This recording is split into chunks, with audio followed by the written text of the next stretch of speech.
Welcome to Penrose Learning, where we make understanding easy. You open Blender and get straight to painting.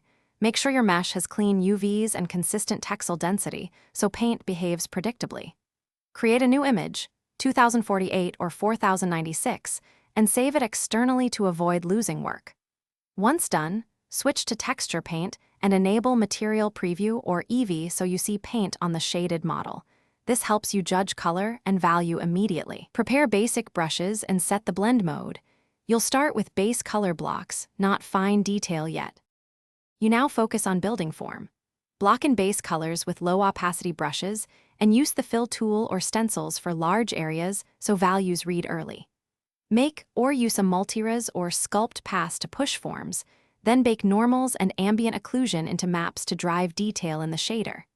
Import those maps into your material nodes and use masks and vertex colors to isolate areas for weathering or edge wear. Make sure to rotate lighting and check 16:9 composition zones to refine contrast. You finish by polishing edges and adding surface details. Use smudge and clone to blend seams, paint dirt and specular highlights, and create a dedicated roughness map for realistic reflections. Save each layered image, pack critical files into the blend, then export textures in required formats for your pipeline.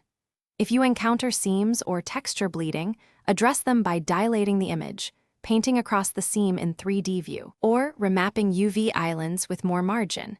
That solves most common painting faults quickly. Thanks for watching. If this was helpful, leave a like and consider subscribing. See you next time.